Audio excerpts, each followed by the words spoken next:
Welcome to This Explainer. Today, we're unpacking a pretty fascinating piece of spiritual philosophy. It's Xu Feng's 2012 framework, and it's called The Mystery of Becoming a Celestial Being No Longer Possessing Yourself. We're going to dive right into how this text breaks down the really complex nature of the human ego. It outlines what it sees as the ultimate and, honestly, pretty challenging path to completely abandoning the self. It's a profound, completely unvarnished look at human nature, so let's just get right into it.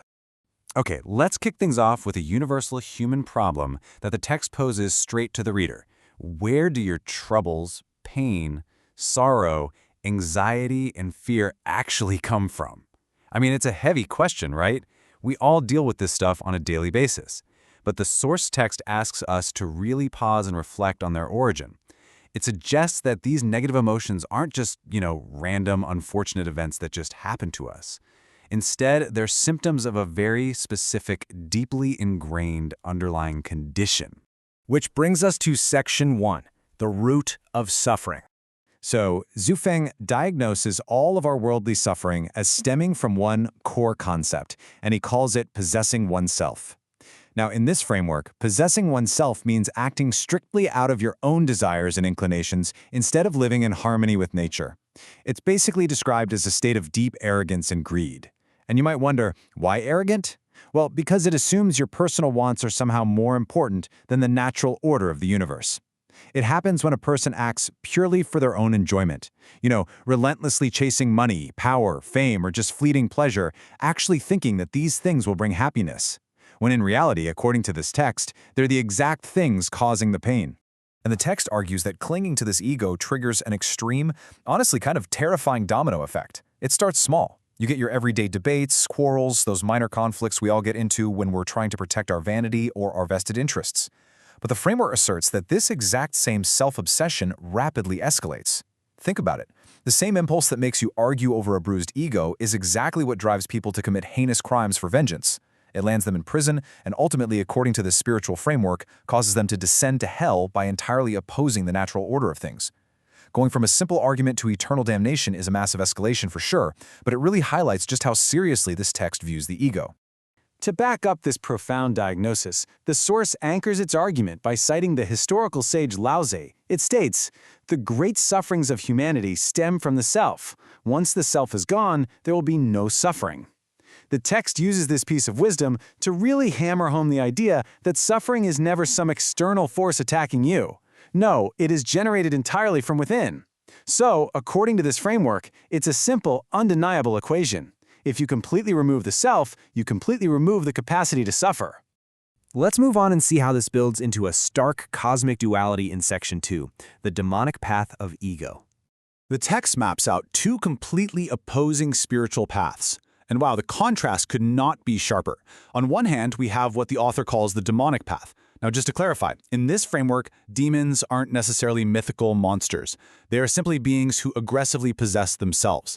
They act purely on desire, rebel against heaven, recruit forces to expand their own power, and even try to rival the greatest creator.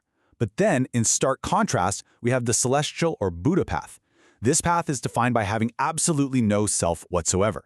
It means living harmoniously within the Tao and aligning one's heart entirely with the Creator. So there's zero middle ground here.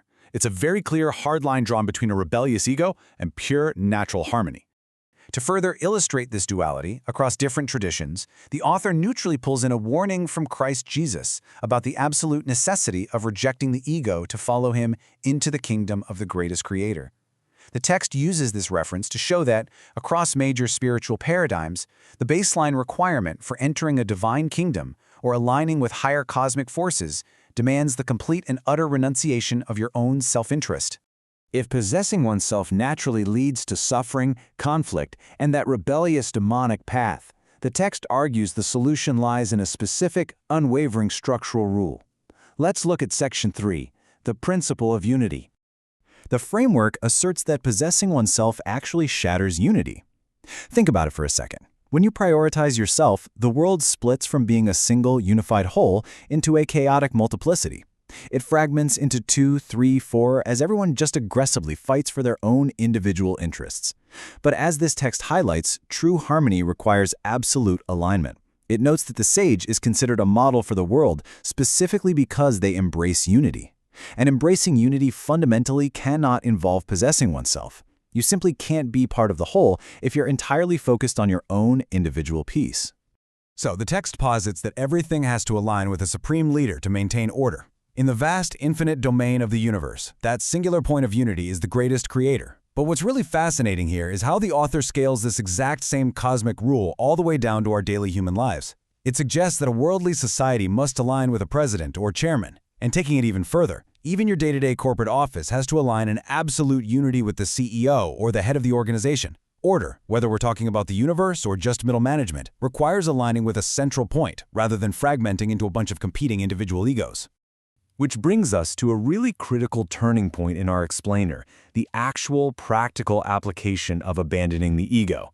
I mean, we've heard the theory and we've mapped out the cosmic rules, but is it actually good to no longer possess oneself? It sounds incredibly difficult, right? Well, the text asks this question directly to challenge the reader's basic assumptions. To prove this isn't just abstract, high-level philosophy, the source provides a real-world case study from within its own community. Here is Section 4, the Life Genuine example. The author compares two distinct groups within the Life Genuine Second Home community to vividly show their divergent fates. First up, we have those who fiercely tried to preserve their own selves. According to the text, these people ultimately disappeared into the sea of ordinary beings, ironically losing themselves entirely in the process.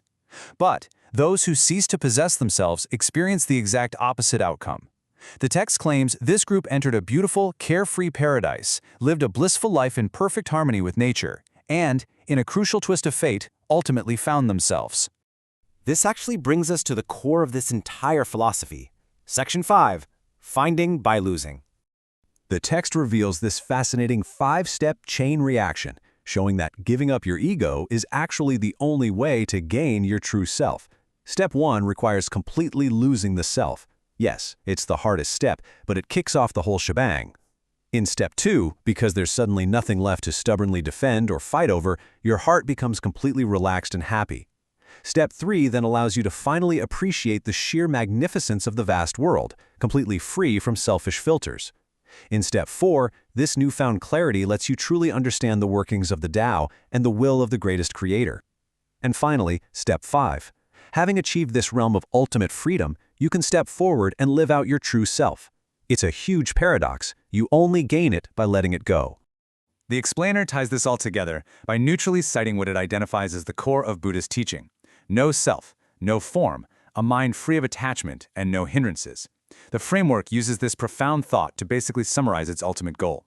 When you are no longer deeply attached to your own ego, there are absolutely no hindrances left to block you from eternal harmony and peace. And we're going to leave you with this final provocative challenge straight from the text to ponder long after this explainer ends. Do you wish to escape the confines of heaven and earth to enjoy eternal bliss? If the answer is yes, Xu Feng's framework offers a singular, uncompromising solution: abandon the self and no longer possess yourself. Thank you so much for joining me in breaking down this fascinating source material. Until next time, keep exploring and keep learning.